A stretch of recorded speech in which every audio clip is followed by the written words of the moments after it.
أشهد أن لا إله إلا الله وحده لا شريك له وأشهد أن محمدا عبده ورسوله اللهم صل على سيدنا Muhammad وعلى آل سيدنا Muhammad. Yang saya hormati pengurus jajaran Masjid Agung Al-Bari Lubuk Linggau serta pengurus yang lainnya dan juga para sesepuh, para alim ulama, ustazah, tokoh agama, tokoh masyarakat sempat hadir pada kajian pada subuh pada pagi hari ini, dan juga yang kami hormati serta kita muliakan Ustaz Hilmi Firdausi dan juga seluruh jamaah, baik bapak-bapak, ibu-ibu dan seluruh jamaah insyaallah dirahmati Allah Subhanahu wa taala.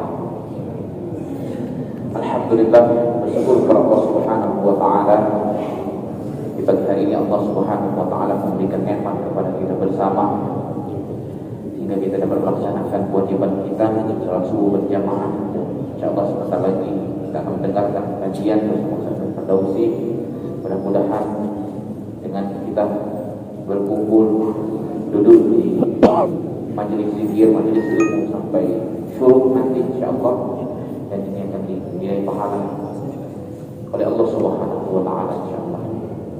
Salawat dan salam kita sanjungkan kepada junjungan kita Nabi besar Muhammadin sallallahu alaihi wasallam beserta keluarga, sahabat sampai para pengikutnya, dan kita berharap mudah-mudahan kita berikan istiqomah oleh Allah Subhanahu wa taala untuk senantiasa menjalankan sunnah-sunnah dari para Nabi sallallahu alaihi wasallam dengan harapan nanti kita mendapatkan syafaat beliau yaumil qiyamah nanti. Amin amin ya rabbal alamin. Bapak Ibu jamaah sekalian yang kami hormati, sebelum kita mendengarkan, kami akan membacakan biodata Ustaz Hilmi Firdausi. Nama Muhammad Hilmi Firdausi SMB Kiai Amin Afandi, biasa dikenal dengan Ustaz Hilmi Firdausi atau UHF. Pendidikan Pondok Pesantren Al-Hidayah SMA Negeri 1 Bogor dan Universitas Indonesia, alamat Sentul Bogor. Status menikah, mempunyai 3 orang anak. Aktivitas beliau: Ketua YPI Baitul Hikmah Depok, pemilik Sekolah Islam Terpadu Darul Fikri, pengasuh Pondok Pesantren Yatim Duafa Baitul Quran As-Sa'adah Sentul, founder Jamaah Kajian Ilmiah, kemudian mengisi acara televisi nasional, salah satu narasumber damai Indonesia TV One, LLC, narasumber LLC, kemudian catatan demokrasi, dua sisi, jendela Islam, soal ulama, Rejeni One, SPT, apa kabar Indonesia dan lain-lain, dan sekaligus penulis dan pengusaha. Dan alhamdulillah beliau hadir bersama-sama kita, mana kemarin baru datang, dan ini adalah titik kedua. Insyaallah ada 10 titik safari dakwah dari kemarin sampai insyaallah hari Ahad malam sampai Kabupaten Musirawas Utara insyaallah. Dan ini adalah titik kedua kita. Adapun kegiatan ini terlaksana atas kerjasama dari Yayasan Barisan Sahabat Dakwah dan Pemuda Hijrah dari teman-teman SAF Kota Lubuk Linggau, dan kami mengucapkan terima kasih kepada pengurus Masjid Agung Al-Bari yang sudah mengizinkan kami untuk melaksanakan kegiatan dan kajian subuh pada pagi hari ini. Mudah-mudahan insyaallah ini akan menjadi amal kita bersama, di mana kita kegiatan kita pertama yaitu untuk sebagai syiar dakwah mengajak kaum ulama-ulama nasional ya, ke pelosok-pelosok negeri, ke desa-desa untuk mendapatkan, memberikan pemahaman dan kajian kepada umat Islam. Dan kita bersama SAF ya, kemarin kita semua dengan Ustaz Syekh Ahmad Al-Husni, kemudian Syekh Muhammad Jaber dan Ustaz yang lain.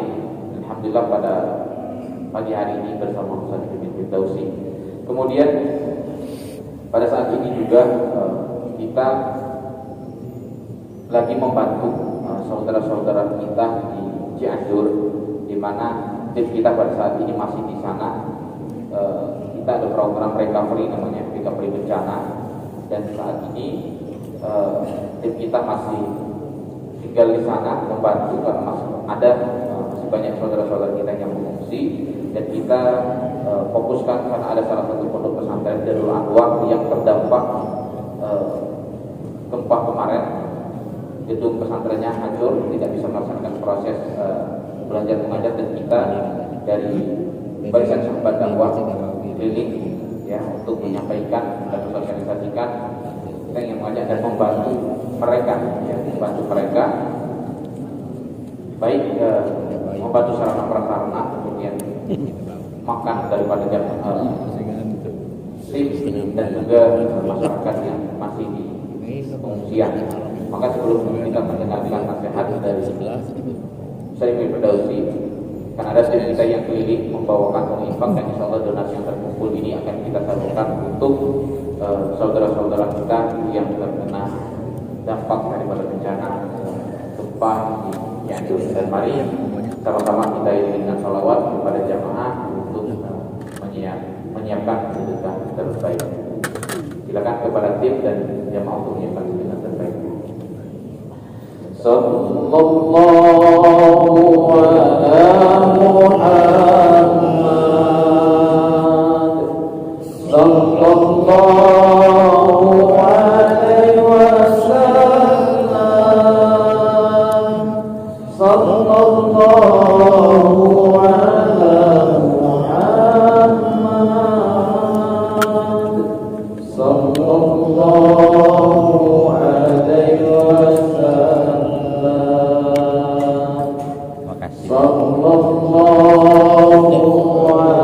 Sallallahu ala Muhammad, sallallahu alaihi wasallam, sallallahu ala Muhammad, sallallahu alaihi wasallam,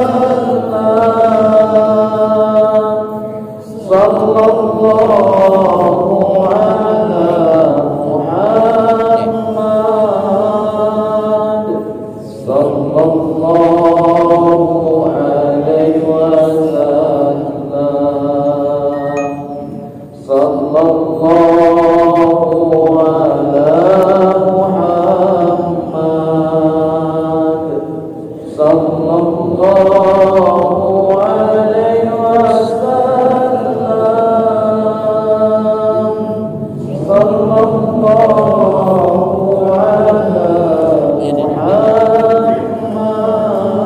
Muhammad, sallallahu alaihi wasallam. Baik, ucapan terima kasih, dan ini akan langsung kami hitung dan nanti akan kami umumkan berapa donasi yang terkumpul, dan langsung saja kita dengarkan. Kami persilakan kepada saudara untuk menyampaikan sesuatu.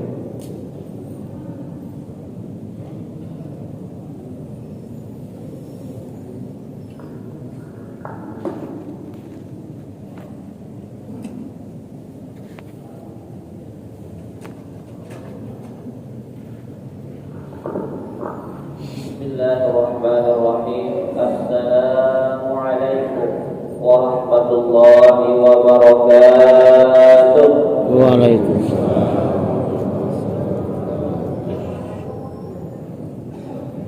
Alhamdulillah rabbil alamin. Alhamdulillahilladzi anzala sakinatan fi qulubil mu'minin liyazdadu imanan ma'a imanihim. أشهد أن لا إله إلا الله وأشهد أن سيدنا محمدا عبده ورسوله لا نبي ولا رسول بعده. اللهم صل وسلم وبارك على هذا النبي الكريم سيدنا وحبيبنا وشفيعنا ومولانا محمد وعلى آله وأصحابه أجمعين. رب اشرح لي صدري ويسر لي أمري واحلل عقدة من لساني يفقهوا قولي. أما بعد. Segenap alim ulama, tokoh masyarakat, para pejabat, mantan pejabat, bapak, ibu, jamaah Masjid Agung Al-Bari, wabil khusus kepada Ketua DKM dan jajarannya, seluruh yang hadir, insya Allah Allah catat kita di pagi hari ini sedang meniti jalan menuju surga. Amin. Insyaallah ya Pak. Ini masjidnya jauh-jauh sekali jalan. Alhamdulillah. Suara saya jelas terdengar ya Pak ya. Alhamdulillah. Hari ini saya bertemu dengan para penghuni surga ya Pak. Ini aura-auranya penghuni surga Pak. Ya. Ini kelihatan ya, hari Jumat pagi-pagi kita subuh berjamaah. Tadi 2 rakaat sebelum subuh. Maka ini dalam fajri khairu minad dunya wa ma fiha. 2 rakaat sebelum subuh itu lebih baik dunia dan isinya. Saya berjumpa dengan orang-orang paling kaya di dunia hari ini. Amin ya Allah. Masya Allah. Ya. Kalau hari ini orang paling kaya itu siapa Pak? Ada yang tahu? Orang Jawa Pak. Namanya Mas Elon. Ya, dibalik Elon Musk. Ya, Elon Musk itu yang punya pabrik Tesla, ya, mobil listrik, dan dia berencana memindahkan manusia ke Mars katanya Pak. Ya, itu orang paling kaya nomor 1 di dunia. Ya, orang Indonesia tidak ada yang masuk. Kalau di Indonesia yang paling kaya siapa? Ada yang tahu? Ini sudah bertahun-tahun tak berubah nih. Tetap menjadi orang paling kaya di Indonesia. Dia punya pabrik rokok. Yang katanya dia pun tidak merokok. Jadi bapak selama ini yang merokok, rokoknya dia itu dibohongin sama dia. Gitu ya. Dia punya bank, banknya ini warna biru. Di mana ATM-nya mungkin di kantong bapak itu ada ya. Itu orang-orang paling kaya di Indonesia. Tapi hari ini saya berjumpa dengan bapak ibu semua yang jauh melampaui kekayaannya dibanding mereka. Karena tadi kita sudah sholat subuh, sholat qabliyah subuh 2 rakaat. Yang kedua, subuhnya berjamaah, Masya Allah. Man shalla subha fi jama'atin faqanna shalla al-laila kullah, kata Rasul. Barang siapa kita sholat subuh berjamaah seperti ini, maka kita selayaknya seperti orang sholat semalaman. Amin ya rabbal alamin. Masya Allah.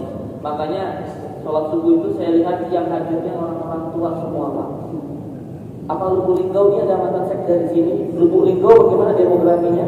Apakah betul isinya orang tua semua? Pak, gimana-mana kalau subuh yang begini kasusnya Pak, ya. Orang tuanya ke masjid, anaknya habis begadang tadi malam. Untung sudah selesai bola kita Pak nih, Masya Allah ya. Ya Bapak ngembar bola juga, saya ngembar bola Pak, jujur Pak. Ustaz, bagaimana kalau kita tahajud niat nonton bola? Boleh tidak? Boleh saja sih. Daripada enggak, gitu kan? Ya. Silakan antum semua tahajud walaupun niat awal nonton bola. Lumayan lah, kita tidak sama sekali. Ya, sudah selesai juaranya. Siapa Pak? Arab Saudi. Oh iya. Ya, satu tim yang bisa mengalahkan Argentina kan? Arab Saudi. Alhamdulillah ya. Sebelum kita mulai masuk ke tema kita pada pagi hari ini Pak, ngomong Piala Dunia. Bapak tahu Piala Dunia tahun ini terselenggara berapa biayanya? Itu 3.600 triliun. Allah. Setengah dari hutang Indonesia. Hutang kita kan hampir 7.100 triliun ya. Ini 3.600 triliun hanya untuk mengadain pertandingan bola. Terbesar sepanjang sejarah dunia. 3.600 triliun. Kenapa? Karena akan membangun begitu banyak infrastruktur.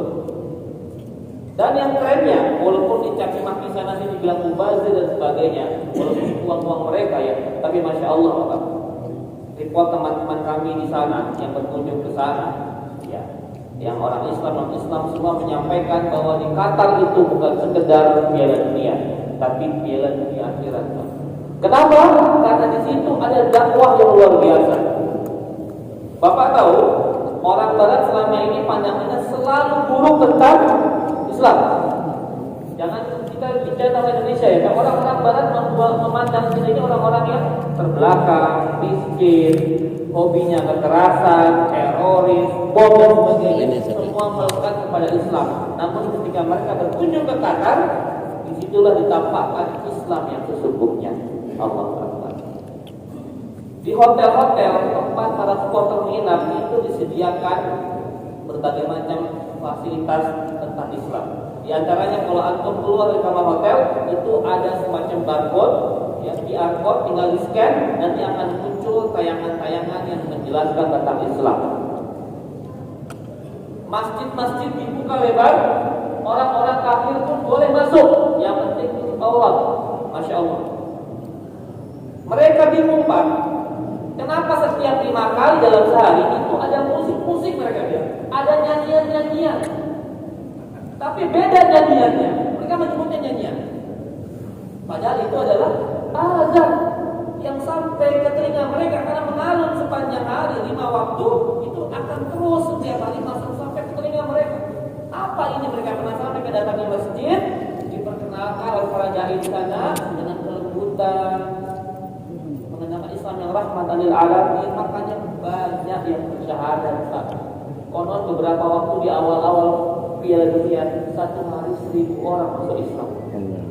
Itu bukan orang-orang kita, orang-orang bule Pak. Orang-orang bule, orang-orang Asia yang memang tidak mengenal agama, Jepang, Korea, itu semua banyak yang masuk Islam gara-gara Piala Dunia dikatakan. Insya Allah Indonesia tahun depan jadi tuan rumah Pak. Piala Dunia U20. Ya, U20. Kalau tidak salah Palembang ke bagian ya. Jakabari jadi salah satu dunia ya.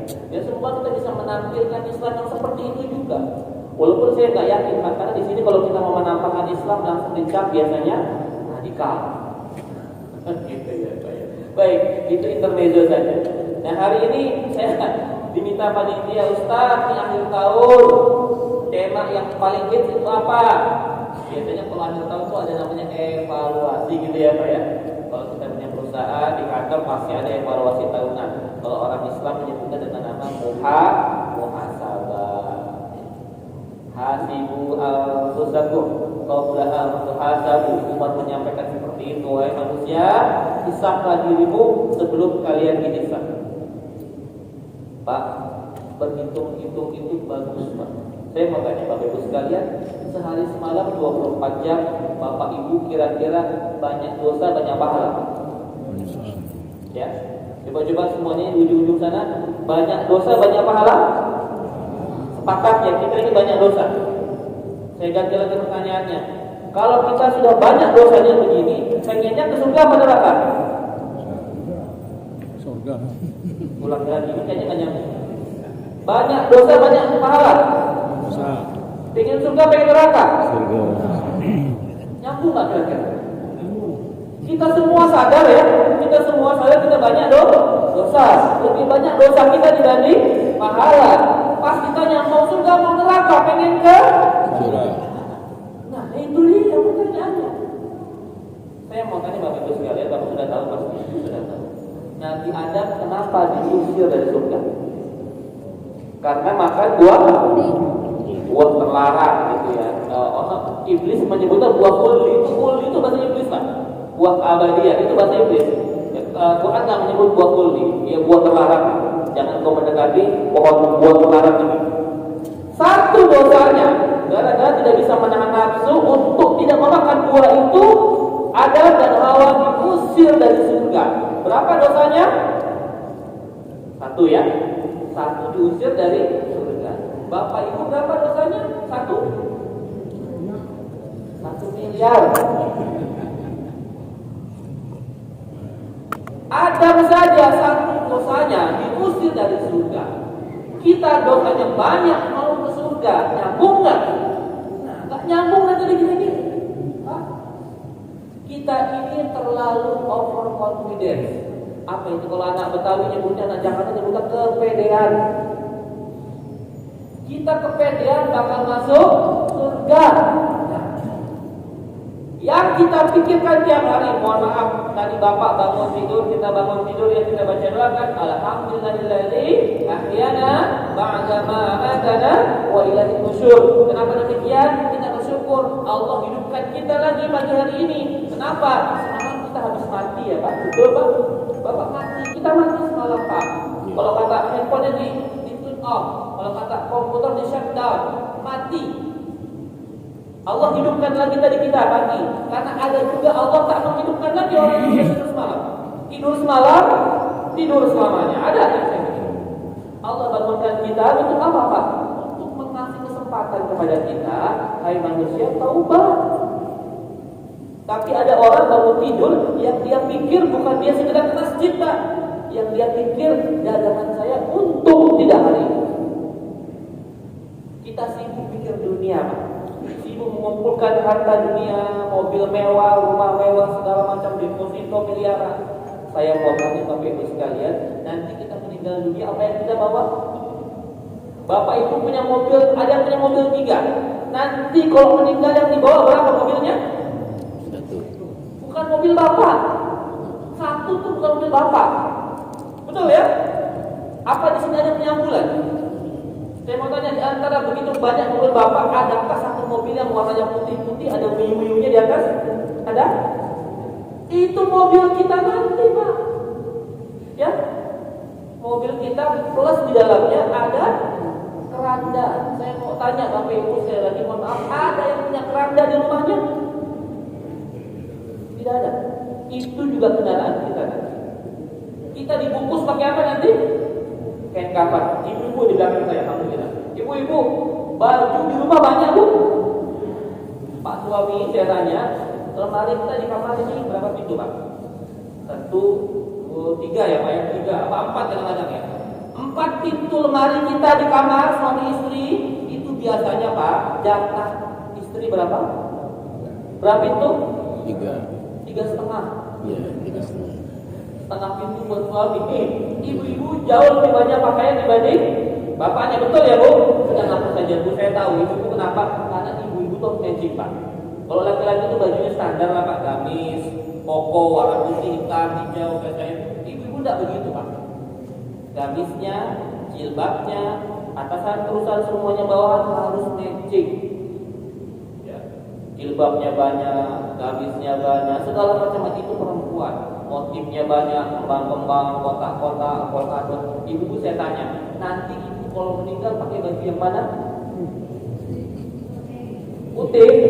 Sudah punya di rumah? Dari segitu banyak baju ibu di rumah, adakah satu yang warna putih kasar kainnya? Ya, dan tidak ada jahitannya, ada sudah siap di rumah? Belum. Kok belum siap? Itu baju ibu nanti. Mungkin bapak yang sudah siap. Ada. Siap. Ada yang sudah siap. Ada sudah punya pakai kapan, Pak? Ya. Ada. Alhamdulillah yang ada saya masya Allah, Pak. Saya doakan Gustul Fatimah, Pak, amin. Tapi tidak ada yang punya, betul ya, Pak? Coba saya mau tanya, jujur, Pak, jujur. Ada yang sudah beli kain kafan buat dirinya? Nah, di pasar. Ada. Ini, Pak, ini saya keren, Pak. Ada momen ini dimanfaatkan oleh para pelaku bisnis. Saya kemarin dihubungi, Pak. Ustaz, kita sedang membuat paket kematian. Beneran ini serius, Pak. Satu koper ditulis paket kematian. Isinya apa, Pak? Kain kafan dan segala macam keperluan jenazah. Dijual. Biar Ustaz mau nggak jadi brand ambasadornya? Enggak, makasih saya bilang. Ya. Itu dijual, Pak. Saya teringat ada seorang syekh, Pak. Ditanya, Pak, sama sahabat saya, Syekh, antum kemana-mana saya lihat pakai imamah ya, Pak ya. Kalau disebutnya apa? Udeng-udeng, apa namanya di sini? Imamah, Pak ya. Udeng-udeng gitu kalau orang Jawa. Warnanya sudah gak putih lagi, Syekh. Kenapa gak diganti? Kata sahabat saya begitu. Kenapa imamahnya gak diganti? Setiap hari pakai itu, saya lihat. Sampai warnanya sudah ada kuning-kuningan. Apa jawaban itu? Ini bukan imamah saya, ini kain kafan saya. Saya lihat di kepala saya. Dan ini sudah saya siapkan sejak 30 tahun yang lalu. Sehingga warnanya sudah tidak putih lagi, tapi sudah agak kuning-kuningan. 30 tahun lalu saya sudah menyiapkan kematian saya. Tapi karena jadwalnya mati, masih belum mati. Namun kalau nanti saya mati, saya wasiatkan kepada siapapun, gunakan imamah saya untuk membungkus jenazah saya. Allah. Bapak ada kayak begitu? Belum ya, Pak ya? Karena para ulama demikian, Pak. Ketika mereka sedang futur, malas ibadah, pengen maksiat, maka ada dua hal yang mereka lakukan. Yang pertama, mereka beli kain kafan digantung di balik pintu kamar mereka, Pak. gantung kain kafan. Ya. Yang kedua apa? Mereka menggali 2x1 lubang di kamar mereka. Kalau mereka sedang malam ibadah, masuk ke lubang, ini rumah kita nanti. Ya. Ibu-ibu siapkan ya Bu ya, beli ke pasar, murah harganya Bu, tidak motif-motif ya. Ibu-ibu kira-kira kalau Ustaz saya mau sedikit beda Ustaz, baju saya ini banyak Ustaz, kalau dibungkus pakai kain putih kurang hits, kurang keren, boleh nggak ntar saya kain kafan pakai motif batik atau kotak-kotak atau kembang-kembang, ya mungkin ada pocong kembang-kembang gitu ya kan, ada pocong polkadot kan lucu juga ya. Tidak ya, ibu segitu banyak baju, tolong Bu disiapkan satu buat kafan ibu nanti. Ya. Ustaz ini ngomongnya serem sekali ini kan. Tidak apa-apa Pak. Orang yang paling banyak ngomong kematian itu kata Rasulullah, orang yang paling cerdas. Kalau kata orang zaman dulu, oh Ustaz jangan ngomong Pak, jangan ngomong kematian, katanya pamali gitu ya. Pamali itu apa bahasa linggaunya ya? Ternyata tidak Pak. Orang yang banyak ngomong kematian itu orang yang paling cerdas. Kata Rasulullah, aksir zikra hadinil ladzah. Perbanyaklah kalian mengingat memutus kelezatan dunia, ya'dil maut, yaitu kematian. Banyak ingat mati itu baik Pak. Apalagi bapak-bapak yang sudah tua, banyak ingat mati Pak. Ya. Tapi tenang saja Pak, bapak tua belum tentu tuan. Karena Israel itu kalau mau jemput kita tidak pandang umur, betul? Ya, tidak pandang umur, tidak pandang dia kaya, miskin, pejabat, rakyat, tidak. Di mata Israel semua statusnya sama. Ya, calon mati, calon mayat, kita semua sama di hadapan Israel Pak. Dan Israel itu kalau datang ke kita tidak berkabar dulu. Kalau berkabar Pak, enak benar Pak. Bapak Ibu pernah mendengar kisah tentang bandar narkoba yang difonis hukuman mati? Namanya Freddy Budiman, ingat nama itu? Ya kalau nggak ingat saya jelaskan sekarang. Semoga ingat, itu sangat terkenal Pak. Tubuhnya besar. Ini bandarnya sudah kelasnya bukan kelas kakak, kelas paus Pak. Besar. Kalau dilumpuhkan itu tidak gram-gram kilo, tidak main dia kan. Ton. Menyelundupkan narkoba itu namanya ton. Satu kontainer dia. Kalau narkoba mainnya begitu. Bandar kelas kakak internasional. Bolak-balik masuk penjara, akhirnya dia di penjara nggak bisa lagi ngelak, difonis hukuman mati. Ditaruh di Nusa, bukan Nusa Dua Bali, bukan Nusa Kambangan, di Nusa Kambangan. Cerita, ini sahabat saya. Beliau mengisi taklim kajian di Nusa Kambangan dengan audiensnya jamaahnya itu para nabi.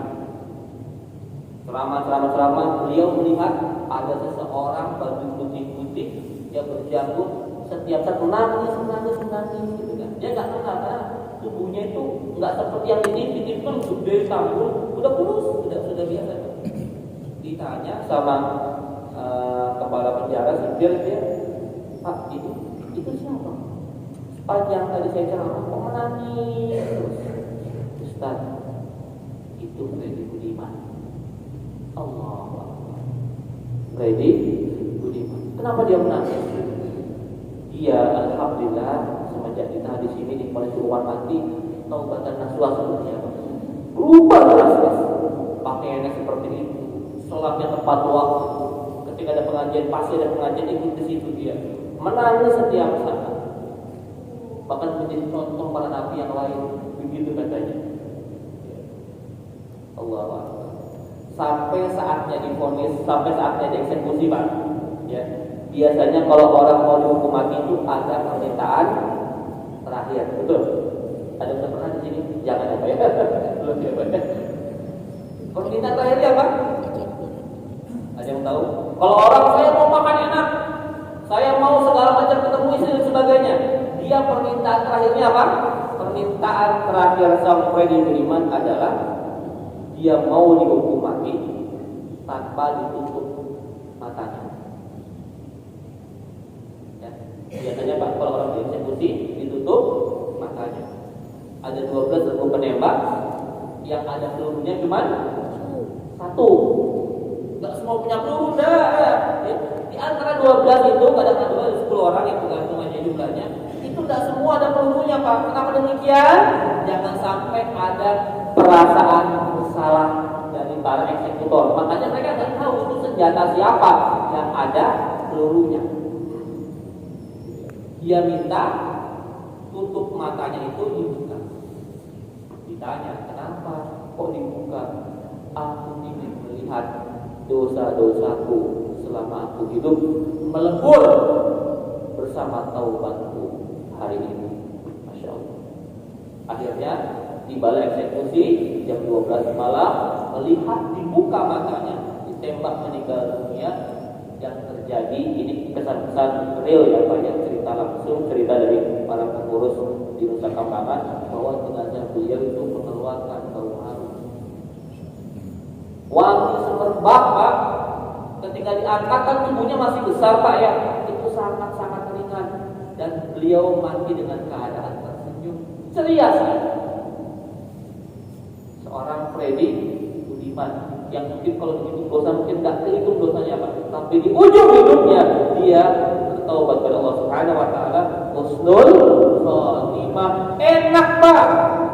Kenapa enak disebut? Karena dia tahu jadwal kematiannya. Betul. Dia tahu nanti matinya tanggal segini, sehingga dia bisa persiapkan kematiannya dengan sangat indah. Tersenyum dia, sudah tahu matinya kapan. Seorang Freddy Budiman ahli maksiat tahu matinya kapan sehingga dia mempersiapkan dengan baik. Kita yang katanya ahli masjid ini Pak, rajin ke masjid, 5 waktu ibadah segala macam, Bapak tahu jadwal kita kapan? Jadwal mati kita kapan? Ada yang tahu? Itu masalah terbesar kita hari ini. Kita nggak tahu kapan kita mati, tapi kita belum cukup bekal. Betul? Saya ngomong ini merinding sendiri Pak ya, karena saya juga ingin sampai di saya juga. Insya Allah kita nggak tahu Pak. Bisa nggak kira-kira Bapak sedang pengajian meninggal dunia, sedang pengajian ya, Bapak terkantung-kantung gini gitu aja. Emang Pak kalau subuh itu Masya Allah ya Pak ya, paling enak ngaji itu nyender Pak. Yang tersinggung apa tuh? Ya tidak apa-apa ya Pak, boleh nyender apa ya? Saya tahu Bapak sudah agak sepuh, boleh nyender apa? Ini saya bangku dan ini kurang dekat dengan saya ini. Nah, oke siap. Oke, ini nyender Bapak lagi nyender tidur terkantuk-kantuk, ya, tiba-tiba plok meninggal dunia, bisa tak? Bisa. Saya sedang pakai mic begini ceramah, tiba-tiba meninggal dunia, bisa nggak Pak? Bisa. Ada tuh Pak. Ini impian saya Pak. Ya Allah, saya selalu berdoa, ya Allah matikan aku dalam keadaan sedang berdakwah, sedang ngaji meninggal, isi pengajian meninggal, sedang sholat meninggal. Itu banyak Pak videonya ya Pak ya. Itu kematian yang indah Pak. Dan kabar gembiranya buat antum semua yang hadir di sini, kata Rasulullah, orang itu akan dimatikan sesuai dengan kebiasaan. Nah ya, kalau Pak Imam, Masya Allah suaranya luar biasa ya. Jadi kita sajadah, Masya Allah, tilawah, Masya Allah suaranya menggetarkan kita. Beliau seperti itu Pak. Kita doakan semoga beliau matinya pun dalam keadaan sedang berimam. Amin. Mau Pak Imam? Mau. Yang penting gak sekarang Ustaz ya. Antum masih dibutuhkan, jangan mati dulu, belum ada gantinya. Ya. Orang dimatikan sesuai dengan kebiasaannya. Kalau biasanya itu Bapak ke masjid, sholat 5 waktu, pengajian, insya Allah kita akan mati seperti ini. Amin. Tapi masalahnya, kadang-kadang kita nggak tahu Pak. Kita ini suka ke masjid, suka ngaji, apa nanti kita matinya seperti itu juga? Karena belum tentu. Makanya kita keluar dari masjid, melihat orang yang belum ke masjid, jangan langsung memvonis, ini kayaknya neraka. Masa pagi-pagi bukan ke masjid malah dia kemana begitu. Saya pernah di Jogja Pak, mau ngisi kajian subuh. Jogja itu kota banyak mahasiswa. Saya berangkat jam 3 karena acaranya kalau di Jogja itu subuhnya jam 4 kurang ya Pak ya. Enak kalau saya tuh kalau dakwah di Sumatera itu enak Pak. subuhnya agak telat, alhamdulillah. Enak Pak. Kalau saya ke Jogja, ke Surabaya itu subuhnya jam 4 kurang. Jadi jam 3 sudah jemput dari hotel. Tuh, kalau saya dawa-dawa di daerah timur, jam segitu. Ketika saya dijemput Pak, kebetulan malam Ahad, itu sepanjang jalan banyak orang anak-anak muda. Ya. Sampai kami di lampu merah, ada anak muda mulai perempuan dengan baju ala kadarnya kurang bahan, seperti yang mereka mabok. Ya. Kami kaca dibuka karena kan tadi pagi udah sigaret Pak. Ya. Padahal Pak sudah pakai gamis, sudah pakai kopiah segala macam. Kan bukan tapak mau dugem ya Pak. Mau ngaji gitu ya. Mereka begini, Ustaz, di sampingnya ada supir, saya di depan kan. Sama dia di belakang, Ustaz, mau kemana? Jadi ya, mau pengajian lah Mbak. Ustaz, ikut sama kami aja Ustaz. Itu perempuan menurut dia mungkin pakai mabuk kali ya, sambil main motor mabuk, gak pakai helm, saya khawatir keselamatannya. Sedih saya Pak. Saya pikir Pak, inilah cerminan sebagian anak muda kita itu di Jogja, kota pendidikan, kota pelajar. Ada anak-anak muda yang walaupun nggak semua, saya memang itu realita Pak. Hari ini kita ada pengajian subuh, ada jamaahnya anak muda, tapi juga di luar itu banyak anak muda lain yang seperti itu Pak. Makanya Ibu sekalian, Bapak Ibu jangan merasa senang sudah ke masjid setiap hari. Ya. Bapak Ibu harusnya was-was juga. Kenapa? Anak-anak kita bagaimana? Nah, ini mau tahun depan 2023 ya Pak, buat resolusi Pak. Anfusakum wa ahlikum nara. Selain kita menjaga diri kita supaya tidak ke neraka, kita ke masjid, jamaah segala macam, jaga juga keluarga kita Pak. Karena Bapak nanti akan disidang. Disidang. Bapak Ibu kita tidak cukup Pak beriman sendirian, soleh sendirian tidak cukup. Harus bareng-bareng dengan keluarga. Makanya kalau Bapak Ibu punya anak, paksa aja Pak ke masjid, paksa ke masjid. Walaupun dia nangis, meronta-ronta, paksa. Mending Bapak keras sekarang di dunia daripada nanti di akhirat Bapak bingung ngomong apa sama Allah. Bapak Ibu, anak itu investasi betul. Dunia akhirat betul. Tapi bisa investasi positif, bisa negatif. Positifnya Masya Allah, anak bisa bawa orang tua ke surga, bisa. Anak nanti kalau dihafal Quran Pak bisa memakai nama Quran, dipakaikan baju kebesaran. Bingung orang tuanya, ya Rob, ini dari mana? Ini gara-gara anakmu dulu di dunia menghafal Quran, si mahkota baju kebesaran. Tapi juga anak bisa bawa manusia masuk neraka. Ada seorang mau masuk surga, bapak-bapaknya ahli masjid nih, Masjid Al-Bari, jamaahnya mau masuk surga, tiba-tiba interupsi. Siapa kamu? Saya anaknya si fulan. Kenapa? Bapak saya memang ahli ibadah, suka ke masjid, tapi dia cuek sama saya. Dia mengabaikan anaknya, tidak diajak ke masjid, tidak diajak ibadah, dibiarkan melakukan maksiat. Gara-gara bapak saya nggak ngerti agama, saya nggak pernah ditegur. Dia asik sibuk ibadah sendirian. Ya Rob, saya nggak ridho bapak saya masuk surga, masukkan dia ke neraka bersama-sama dengan saya. Nauzubillah min. Pak, anak kita bisa protes nanti di akhirat. Makanya Islam itu bukan agama individu Pak. Tidak cukup kita soleh sendirian. Soleh berjamaah minimal sekali dengan keluarga kita.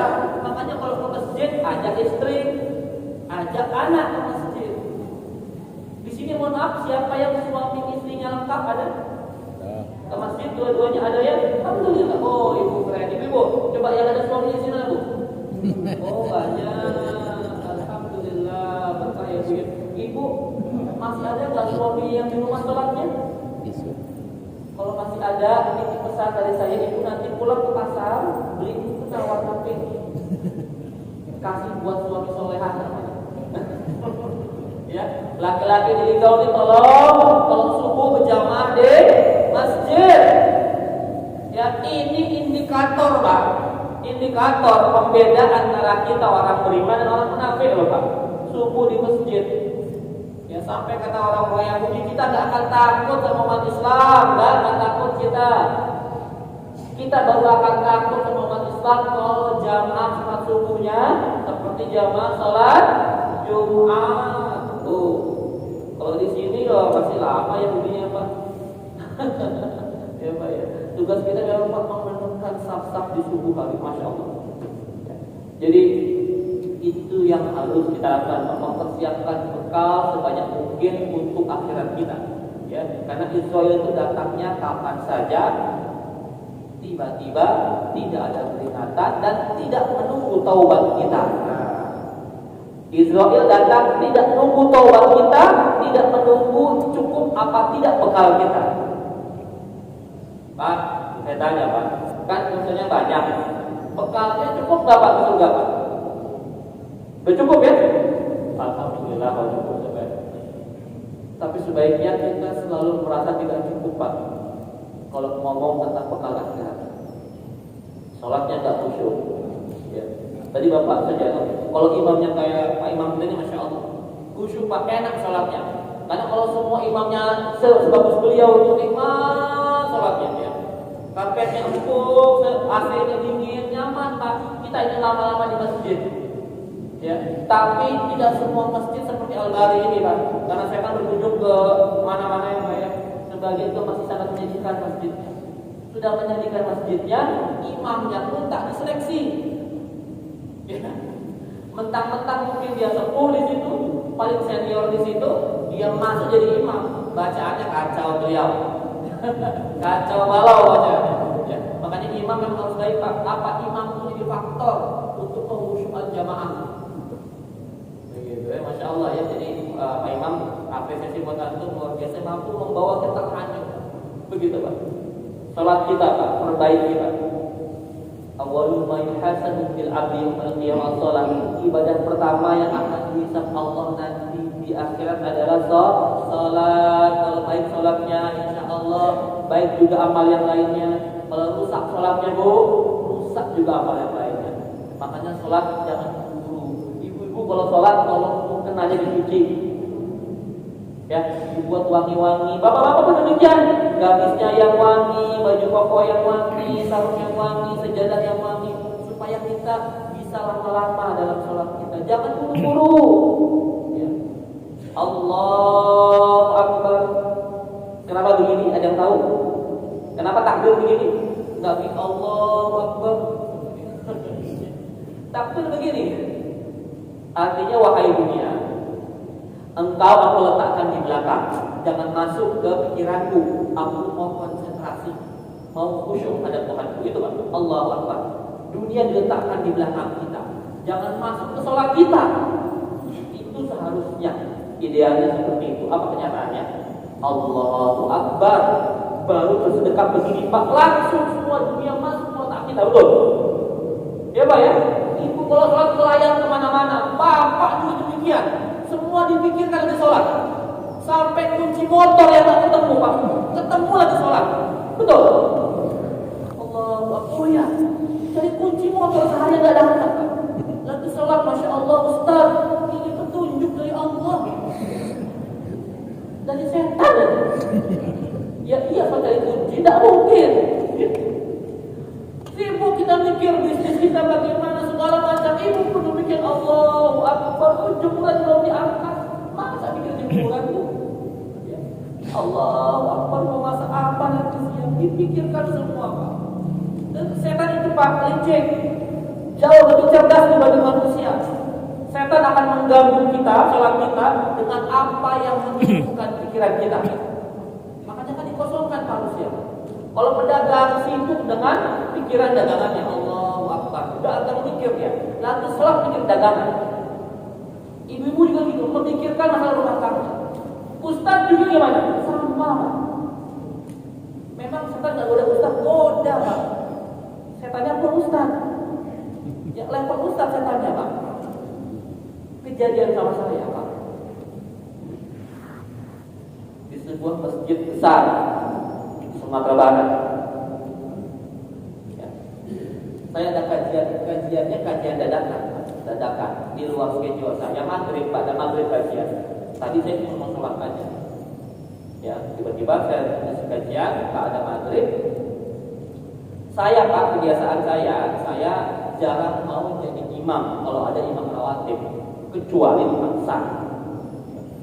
Di masjid itu tiba-tiba saya sudah siap-siap menjadi makmum Pak, langsung didorong sama ketua masjid. Sudah maju ke mimbar dan mungkin mundur lagi Pak.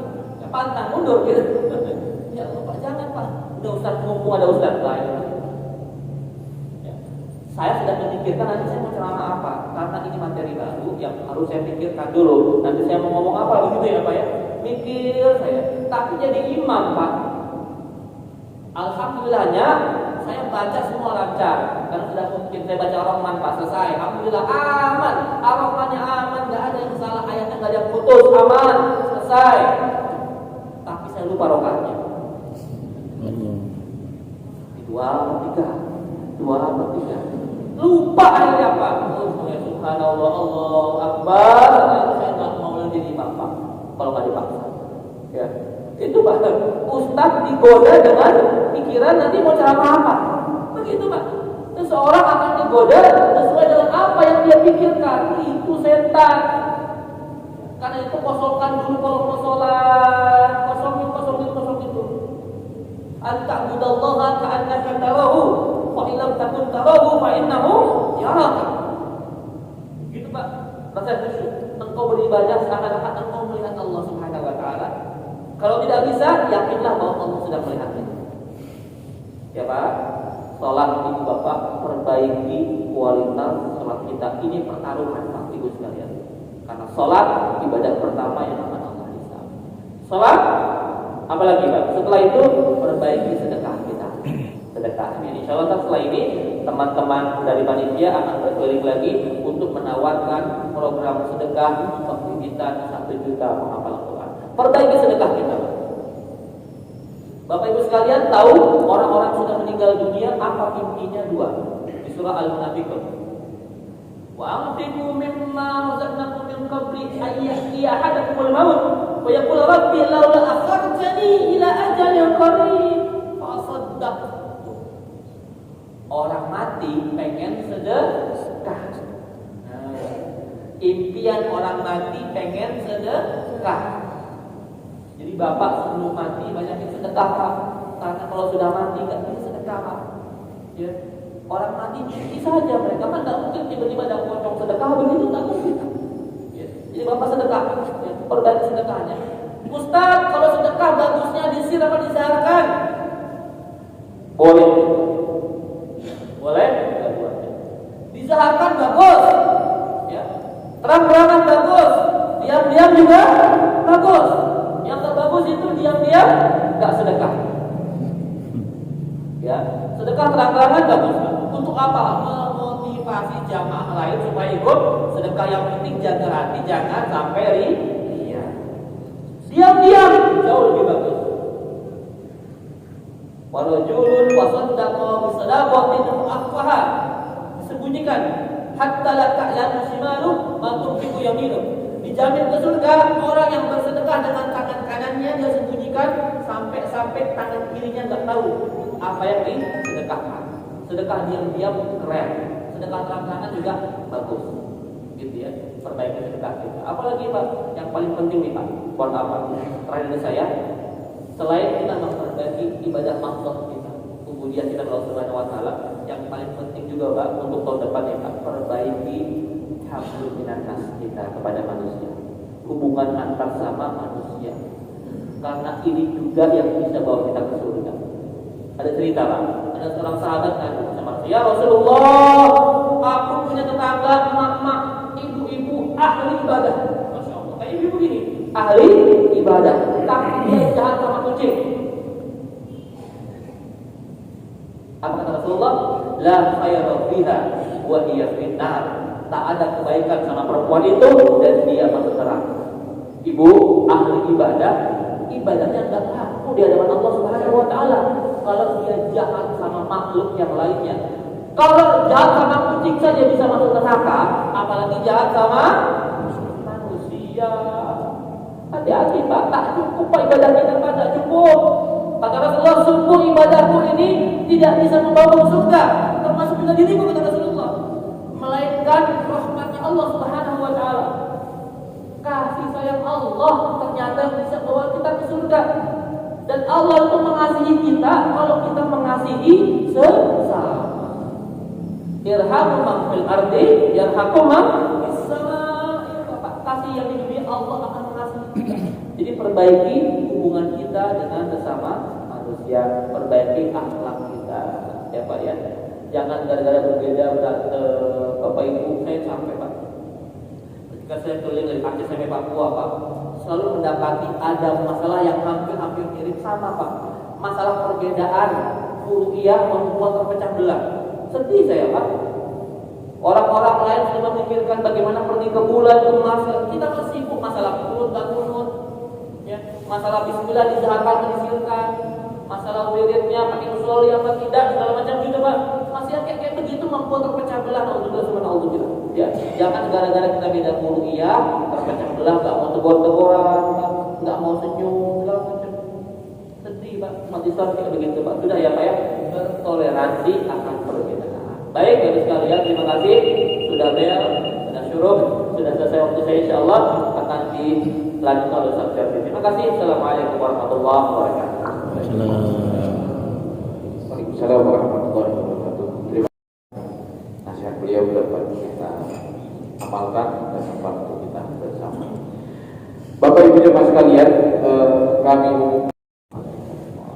وأخوانا يا كريم استجب لنا دعاءنا واغفر لنا ذنوبنا اللهم بحق الفاتحة وبشر الفاتحة وبكرامة الفاتحة يا فريج الحال يا كشف الغار يا من العبد يكن ويرحم ويدافع البلاء يا الله ويدافع البلاء يا رحمن ويدافع البلاء يا رحيم دعوهم سبحانك اللهم وتحيتهم فيها سلام وتدعوانا الحمد لله رب العالمين.